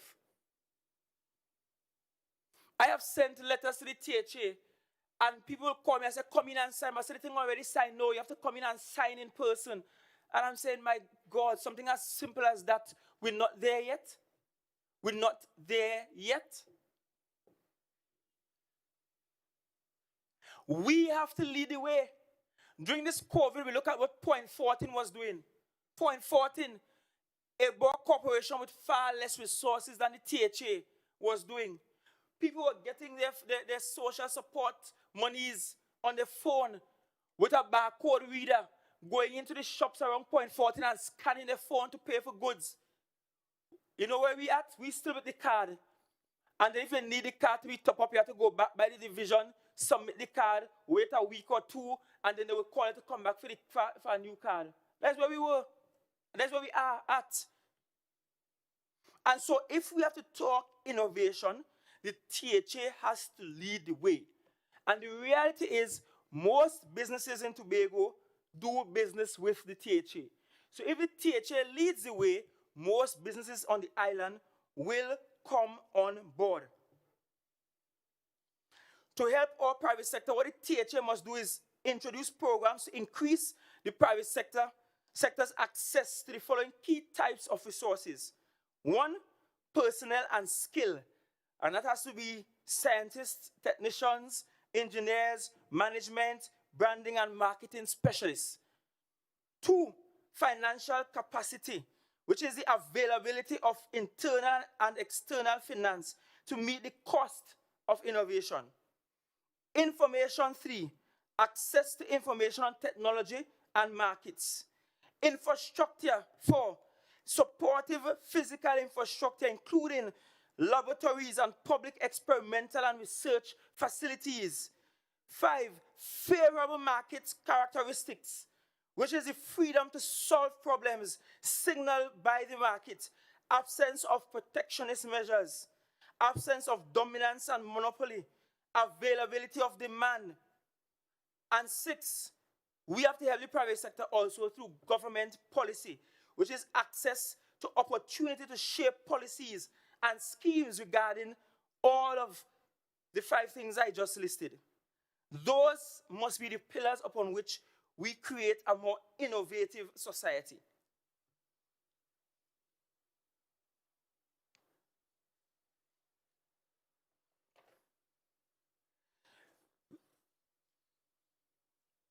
We on the other side were also dissatisfied with the Secretary's offering on foreign direct investment. In our minds, the THA has wasted 20 years trying to set up an unviable industrial park for light manufacturing at Cove. It seems to have finally admitted that loose and uninformed talk about supporting incubator down there will get Tobago nowhere. And not one foreign investor is operating at Cove today. Not a single foreign investor is at Cove. 20 years later, 20 years after it was set up.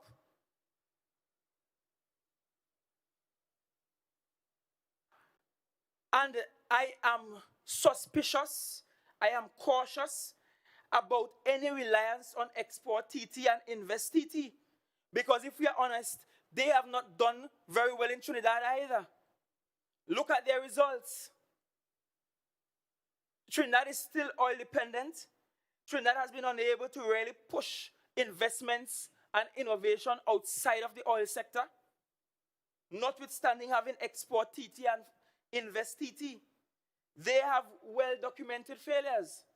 And so I would caution the Secretary in its developmental program to rethink our reliance on Export TT and Invest TT. What we need on this island is to also revisit our arrangement for land ownership by foreigners on the island. And this is a touchy one.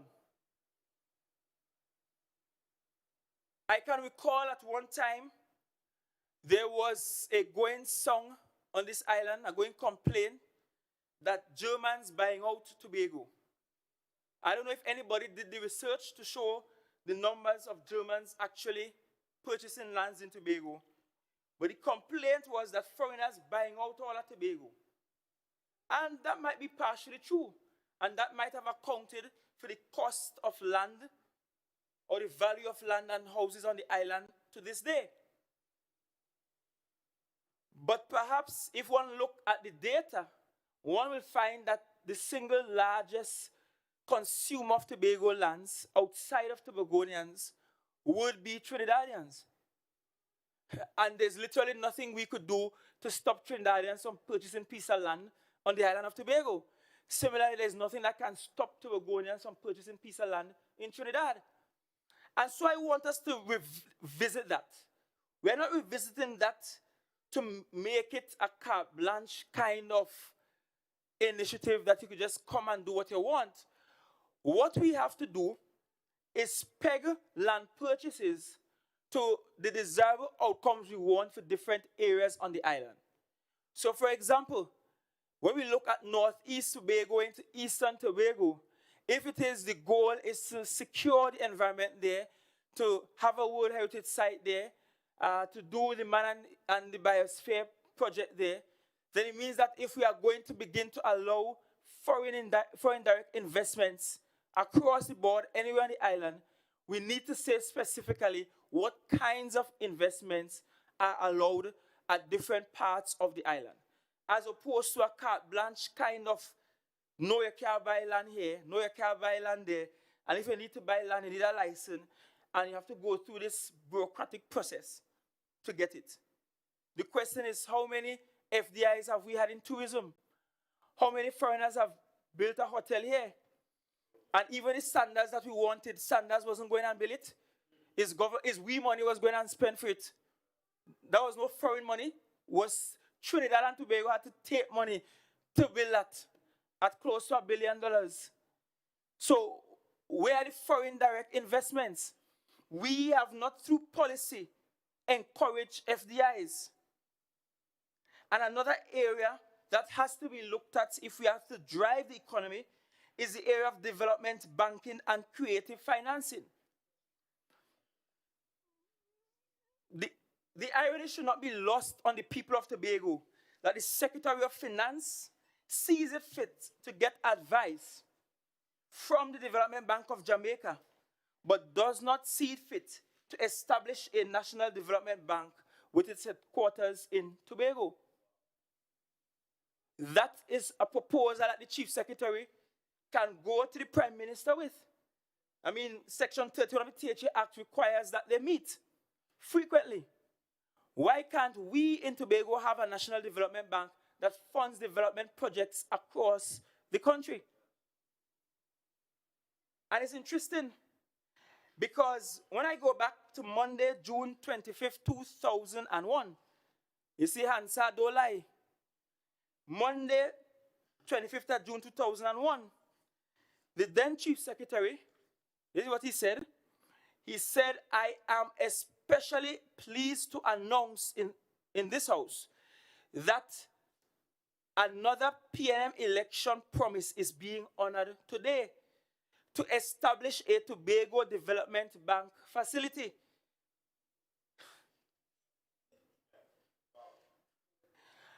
Of course, there are many legislative, administrative, financial, and operational issues to treat with, but we must begin now. The time has come to provide the means to allow Tobagonians to access funds at competitive interest rates, to allow them to undertake their own business and other ventures to contribute to the development of Tobago, and the Tobago Development Bank facility will do exactly that. We have the skills both within and outside this assembly to secure the necessary financing and successfully manage such an institution to help Tobagonians. Indeed, I am proud to say that Councillor Dr. Anselm London has been working on a similar project in St. Vincent. As recently as 2 weeks ago, he was meeting with officials of development banks in the Caribbean, and his expertise will contribute richly to this endeavor. We still ain't get the development bank. We have an intermediary sort of arrangement through the business development unit, but we ain't get the development bank. We still do not have a full-fledged development bank. And if we had a development bank then, it was 2001. If we begun setting this up then, by now we may have been able to even have a perishable cash as part of this bank arrangement. By now we could have funded our COVID recovery ourselves through this development bank. And so I want to put it on the table again. And given that in 2001, their own PNM chief said that they love, said it, and said it was an election promise, although we are going to realize that their election promises never materialize. But a development bank is needed on this island. And we can have a national development bank. Now, if we look and pay close attention to how we are financing even our COVID relief, we'll realize that Trinidad and Tobago as a country has a heavy reliance on development banks to underwrite our development agenda. That's where we have been going for financing.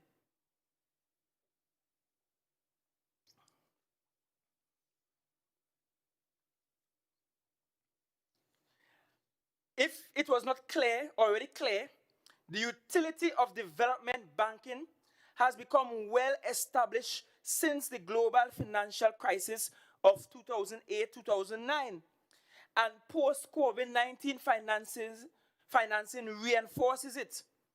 The World Bank and the regional multilateral development banks such as IDB and EIB have sharply increased their support for countries since then and are coming to the rescue under COVID. Recently, the government of Trinidad and Tobago has taken to highlighting its reliance on the Development Bank of Latin America for large development and emergency loans. CAF was established in 1970 with headquarters in Venezuela.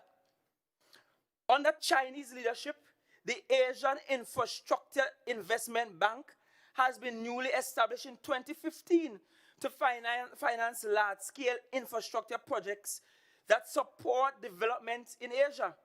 Many countries have recently moved to address their development financing needs by establishing new national development banks, resulting in more than $5 trillion of assets under their control, according to one report. On the evidence, versatile development banks are important institutions used by various jurisdictions to promote development, and they can have a big impact. And for the context of Tobago, Tobago's continued dependence on Port of Spain for financial transfers was glaring during the last 3 months under COVID. Glaring. And it makes it worse that we need their money so much that we could allow the central government to break the law and give us our transfers month to month. We allow them to break the law, and the law says it must be quarterly. And it seems like the only benefit the relationship of PNM and Tobago and PNM and Trinidad has is that PNM and Tobago facilitates the encroachment on the THA Act. They facilitate their brothers down there, but when it's in reverse and we need facilitation, is all kind of excuse. And so we have to consider seriously setting up a national development bank right here in Tobago. We have to consider that, to not just fund government projects, but to also buoy the private sector up. Some of the investments needed on this island will be larger than what BDU is offering. And so that development bank has proposed as far as 2001. Since 2001. And they were telling us it is materializing since 2001. And all now within reach. 20 years later, and that election promise never materialized. For us to also manage this economy, we have to put on some big man clothes, and we have to talk to Caribbean Airlines man to man. I saw an announcement recently where Caribbean Airlines is desirous of making milk runs through the Caribbean. And a milk run is when the airline makes several stops en route to its final destination. And these milk runs that Caribbean Airlines is proposing to make is supposed to go through Barbados and Dominica and all over the place, going San Juan, Puerto Rico, all things. And I'm wondering if Caribbean Airlines have a hatred for Tobago.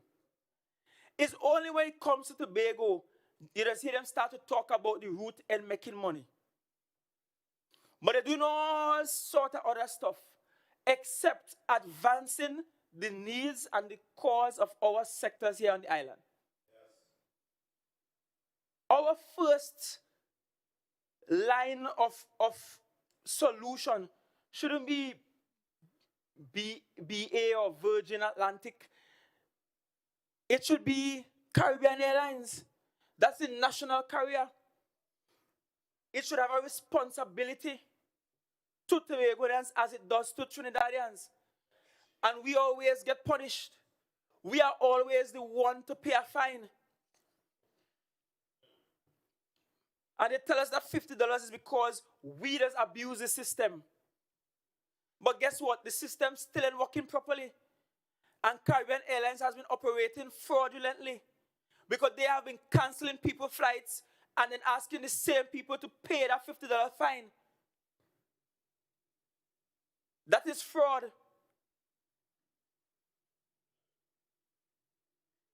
They have been postponing people's flights. And when people say, well, okay, it doesn't make sense for me to travel again because the flight is now leaving too late, you must pay $50 to fix that. That is wrong. That is robbery in the airway. And so Caribbean Airlines must do right by Tobago. It must do right by Tobago.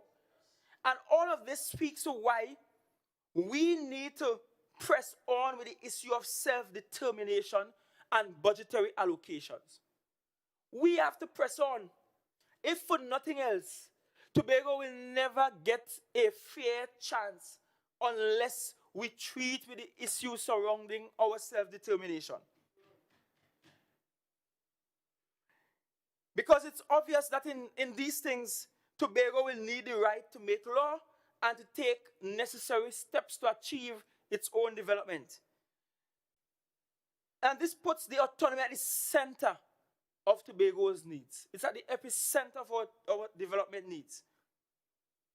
Moreover, assuming a national revenue collection process undertaken by the Revenue Authority, a significant, predictable source of recurrent and development financing for Tobago would be an upgraded formula in the Constitution, assigning to Tobago a fair share of national budgetary allocations. That needs to go into the Constitution. We note on our side the statement by the Prime Minister that the bill is before the Joint Select Committee and we must wait the process. And it will appear that all we will get is a bill rushed to the House for a vote in the dying days of the House of Parliament, just before the next election. I do not understand all this talk about not having a special majority, because when the current executive in Trinidad started office in 2015, they did not have a special majority. And so going forward, we always knew that no party had a special majority to pass this.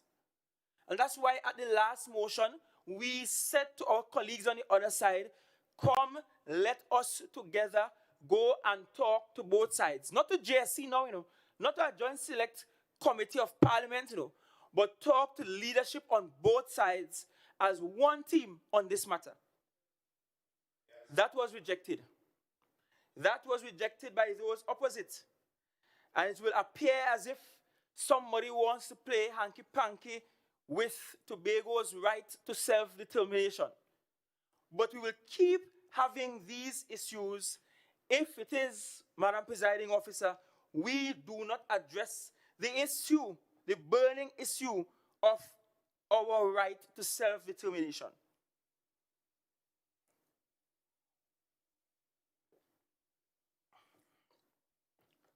Under this Executive Council, partnership with Trinidad really means dependence on Trinidad and obedience to the instructions of the Prime Minister. This is mental slavery. And I know that this is what those opposite are afraid of. They are afraid of the potential that they may be in power in Trinidad, but not in power in Tobago. 15 of their last 20 years, they only had mouth between 2010 and 2015. After that, cats stole their tongues. They could not speak. And so this kind of house slavery that we seem to be practicing, seem to be happy practicing, this kind of begging that we happy to do every year must stop. And for that to stop, we have to have serious conversations about revenue generation. For that to stop, we have to have, and we have to press forward with serious conversations about self-determination, about our autonomy, about our right to independently legislate ourselves, and to have an independent economy. We have to get serious about these issues. And it cannot be my party in power in Trinidad, so I will say nothing. It must be, regardless of who is in power in Trinidad, Tobago's issues are first and foremost for Tobago assemblymen. We have grown weary of the promises that don't materialize. Tobagoans are weary. We know the pattern. We know the drill. Bring a $4-point-something billion budget. Pull out a few nice sounding projects. Bamboozle the people and make them feel like they're going to get done. And 20 years later, they are still not done. It won't work this time. You could fool some people sometimes, but you can't fool all the people all the time. I've said in this house already, Madam Presiding Officer, that in 2001, I was a high school student. I could not vote, but I was among the group of young people who felt that Tobago needed a change. I felt at that time that we had a chief secretary that was far too arrogant and did not listen to the people.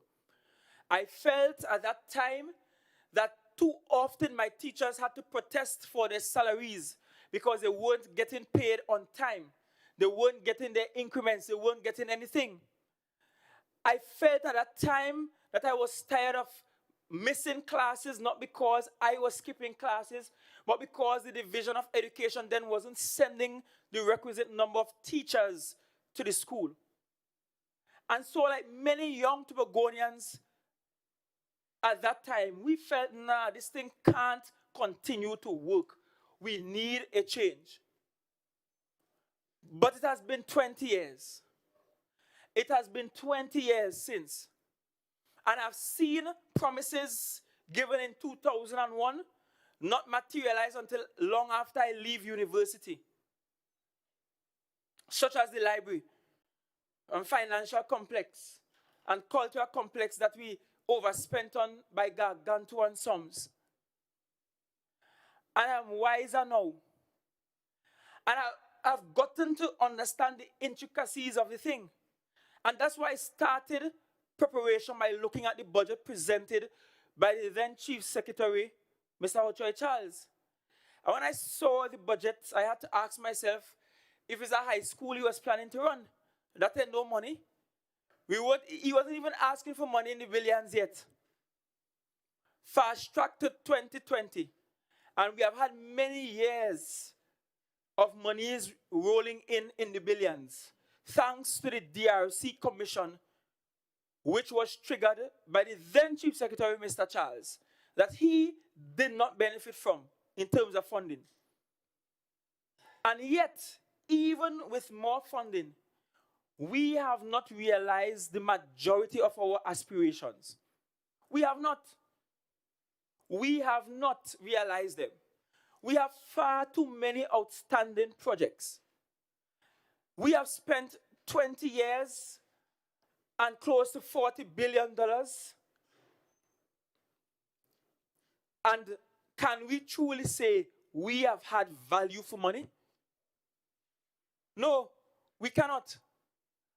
But I want to say to this house that Tobagonians are tired of being sold dreams. In fact, I was tired of being sold dreams. That is why I came into politics. In fact, I didn't quite plan to enter politics in 2017. In 2016, that wasn't even on the agenda for 2017. My agenda for 2017 looked more like the need to pack a bag and fly out of Tobago, do some more studies, build a career, and then return. But then when I looked at the children I taught, and that I was encouraging to go to university, and some by that time were graduating university, and coming back to me and said, "Sir, I get a piece of paper you sent me for. What now?" And I had to painfully say to them, "Look, things are real hard in Tobago, you know. You mightn't get through so well in Tobago. I'll advise you to build a career wherever you are. If you want to stay in Trinidad, I can't blame you. If you want to stay in Jamaica, I can't blame you. If you want to go to the US, I can't blame you. We will celebrate your achievements wherever you are in the world because you are still Tobagonian." When I realized that that was the rhetoric I had to share with students, with young people, with bright minds, and I compare that with a number of classmates, my classmates, who are still on the island of Tobago, living and working and building this place, I said to myself, we cannot continue generation after generation where all, or rather the majority of our best talents continue to remain outside of Tobago instead of returning to build this place. My sixth form class started in 2001 with 93 students, 9-3. And if I want to take a roll call of how many of that 93 is on the island, the minority of us are still on this island fighting with this place called Tobago. And it doesn't mean that those who left our shores don't love Tobago. You know, I believe they love Tobago. But the number one reason for the outward migration, for the brain drain, is that our young achievers, our brightest minds, feel as if they can't make it here. They feel as if they can't be innovative here. They feel as if they can't get a teacher contract here. Because the cronyism is so rife. And we have secretaries carrying contractors into office in the night time to sign contracts. And we have soul selecting going on for monies in the millions. That has to stop.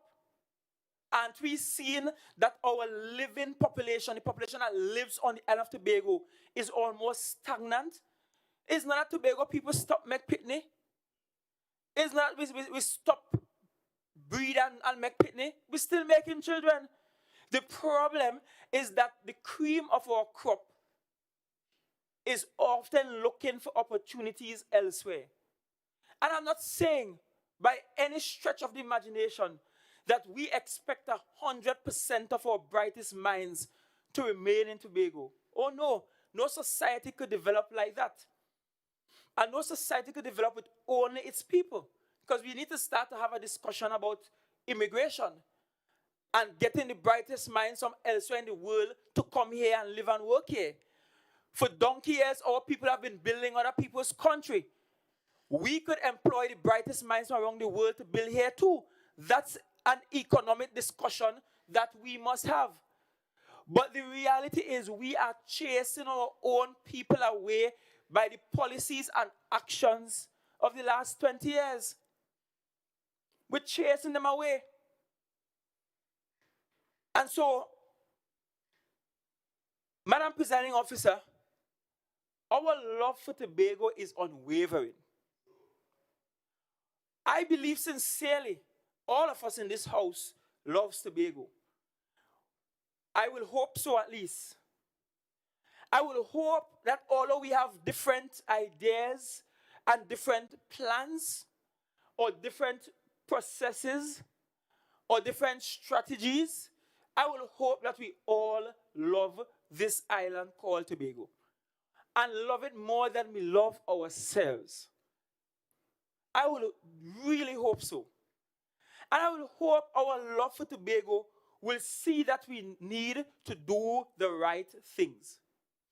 If I could look through budget after budget after budget after budget and see projects after projects after projects after projects and policy after policy after policy after policy after policy just popping up in budget statements and popping up in estimates and not getting done, it means that we have been doing the same thing, the same way, over and over again, expecting a different result.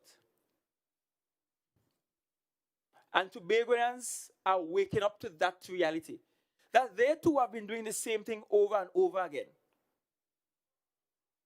It's unfortunate that any island will give 4 decades to just 2 political parties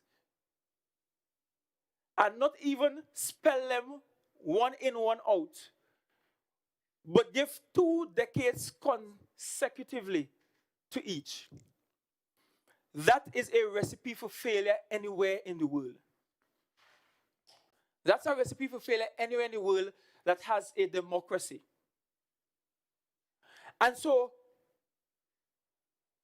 I presented some broad ideas that I felt were not captured in the budget. I showed the Secretary of Finance the error of his ways.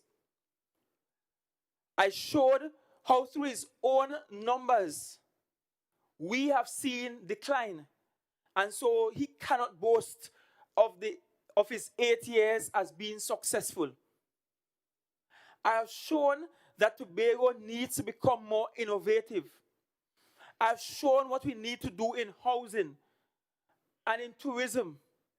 I've shown how we need to engage the private sector and how we need to engage foreign investments. I have shown how we need to prioritize education more than we are doing. I have shown what needs to happen with regards to the parents on this island and us having a more extensive program with the parents. I have shown how we need to recalibrate how community health centers work. Because if the population isn't healthy, we will never see economic success. We'll find ourselves spending all our monies on healthcare. I have shown why self-determination is central to all that we are talking about today. And realizing a $4.7 billion budget. I've shown that we have been presenting these big budgets knowing we're not getting the money and we have done nothing to get the money. And I have illustrated that Tobagonians are now fed up. It was indicative in the last election. Look at the numbers. The highest voter turnout was in Belgarden, East Roxwood, Delaford, 60%. The second highest voter turnout was Palativale, Lansome, Speyside, 59%. The third highest voter turnout was in Belgarden, Goodwood. That was about 57%. The fourth highest was in Plymouth at about 51%. And then the voter turnout all went below 50%. Even in areas that are supposed to be staunchly in the corner of the opposition, had low voter turnout. Doesn't that say something about how even your own supporters feel about your performance? That even in areas where you could put a couple with a balisé tie on and they will vote for it, the turnout was low. That is a sign of how your own people think about you and the kind of esteem they have of this institution. That is not a healthy sign. The usual thing is that THA elections attract a larger voter turnout than central government elections in Tobago. That is the political history of the island. But that did not happen in 2017. And I'm not even comparing 2017 to 2013, which I think was an abnormally high year. And so we have to do more to engage the people of this island.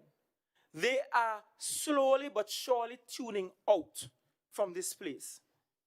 And if all you have to offer is rancor, is old talk, ad hominem attacks, cheap shots on the opposition, come to every debate and regardless of the topic for debate, call what's the name and hope that somehow you will score points. If that is all you have to offer, then I have to pray harder for you. And I'll close by saying this. I love Tobago so much that I pray every single day for all of my leaders. And that includes you, Mr. Chief Secretary. That also includes you, political leader of the PNM. That includes you, Minority Leader Duke. It includes the Prime Minister of this country, the opposition leader, and the President, and the head of the Judiciary and the Police Service. And I call all of you by names. And I'm not praying for God to bring you all down, because God doesn't need to bring you all down to uplift me. That's not the business I am in. I'm in a business where we all can be uplifted. And I pray for all of you from a genuine place, because I love this country and I love this island. This island is as much mine as it is yours. And many of you in this house may have options. Many of you in this house may have the financial means that if you want, and if things go sour, you could jump on a plane and fly out. Right now, my US visa needs to be renewed. And with all the bad talkers, bad talk Trump, I don't even know if I'm going to get it back. Because the US Embassy checking people's online postings now. And although I've done many good stuff with the US Embassy and have represented the embassy in the US many times, I just bad taught them. Because as far as I'm concerned, the US doesn't have to allow me in the country. No other country has to allow me in the country, because here is where I was born. I was Tobago born, Tobago raised, and when I'm dead, I'll be a Tobago dead. I just have one request. Don't leave me body in tongue. Make sure you bury me up in country in Speyside. I love this island. And I don't doubt for a minute that you love this island too. But if you really love this island more than you love yourselves, and that's where the tricky part comes in. Not just loving the island, but loving it more than you love yourself. Then you will do better than giving us promises from 2001 that still hasn't materialized till now. You will do better than making statements in 2002 and 2005 and come forward 10 years and saying the opposite of it just because you don't like who in power in Trinidad. You will do better than to flip-flop on policies. Because at the end of the day, when we look at how we are viewed as a separate group of people, as a separate political tribe. And yes, in political science, we use the term tribalism, and it doesn't mean anything negative. We are viewed that way by everybody else, including Trinidadians. And even your PNM counterparts in Trinidad don't see you as their equal. They do not. And if you are honest, you will know that we have seen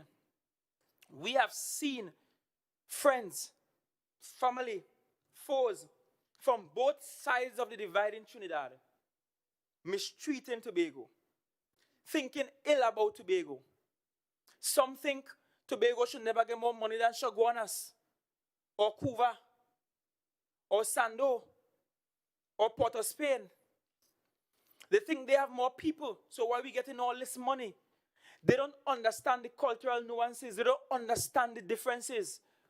But if you love Tobago more than you love yourself and more than you love your party, because to some members in this house, is the political party first, before the country, and then the self. They don't even love the self.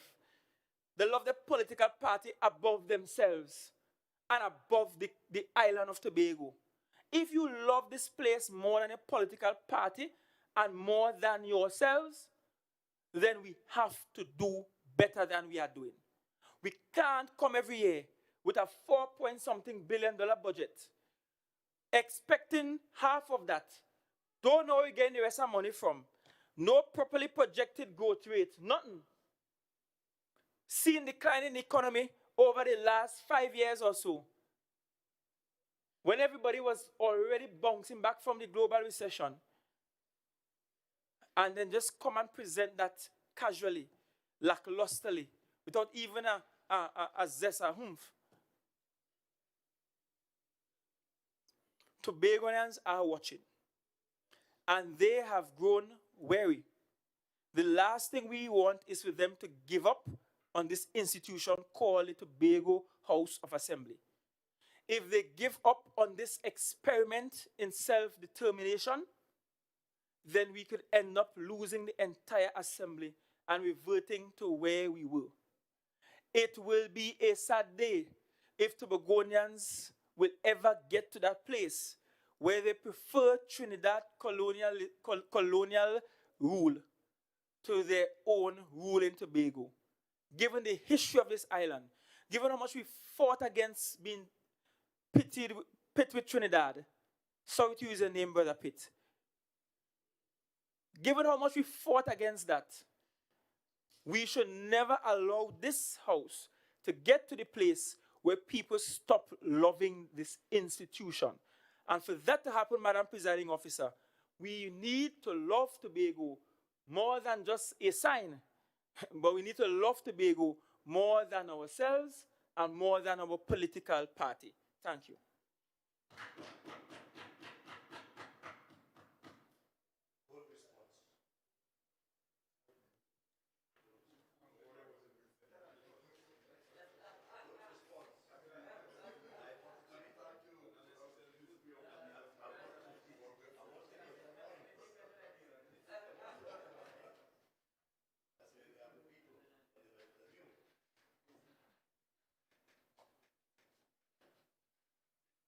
Members, it is now 12:28.